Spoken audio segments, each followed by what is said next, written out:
কারণ মূল্যায়ন তোর সমালোচনা করতে মজা লাগে না নি, মাতো না মিস্টার ইবলিসে মেডিসিন লাগাইয়া দে কই এরারে যদি সমাজ ফাতলা করি লিতাম পারি তে আর ইতার খতারে মূল্যায়ন দিতা নাই আর কোরআন হাদিস মোতাবিক পরিচালিত ওইতা নাই। এর কারণে মিস্টার ইবলিসে ইতার পিছনে খুব সাংঘাতিক মেহনতের মধ্যে লাগিয়া থাকে, ঠিক না বে ঠিক?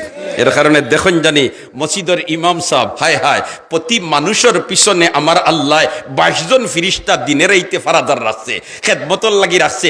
লাহু মুআক্কিবাতুম মিন বাইনি ইয়াদাইহি ওয়া মিন খালফিহি ইয়াহফাজুনাহু মিন আমরিল্লাহ। ও আয়াতের তাফসীর বার করিয়া দেখোকা, দেখবা দিনও 11 জন রাত 11 জন, মোট 22 জন ফিরিস্তা এই বন্দার ফারাদারি করেন। কিন্তু একজন মসজিদের ইমাম সাহেবের ফারাদার এই 22 জন শেষ না, আস্তা গাঁর বেটাইনার বেটিনো ফারাদার, ঠিক না বেটি? ইমাম সাহেব কোনবায় সাইতরা, ইমাম সাহেব খাল লগে চা খাইতরা, ইকান দেখেলি না দেখে না।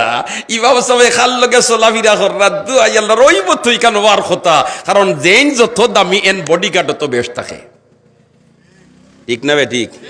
মাননীয় প্রধানমন্ত্রী যদি আপনার তোর মগলবাজার তশরিফ আনেন কিতাব উদ্ভাও হো তিমুকার পয়েন্ট তাকিলে ইবাদু সারাত বিভিন্ন বাহিনী তাকবান না, কারণ এন সরকার প্রধান, এর কারণে এর নিরাপত্তার জন্য ফারাদারের জন্য স্তর বাই স্তর বাহিনীও হল রেডি। ওল্লা খান ইমাম সাহেব আস্তা গাঁর মধ্যে বড় সর্দার, এর কারণে খালি ফিরিস্তা নাই লগে গাঁওয়ালাও ফারাদার, ঠিক না ঠিক? আল্লাহু আকবার, আল্লাহু আকবার। আর যদি বেতনের মাথায় ইমাম সাহেবের বেতন তুলা বাড়াও না, শুক্রবারে কইলা বলে আপনারা মুরব্বী হল বন জানি ইমাম সাহেবের তুলা বেতন সম্পর্কে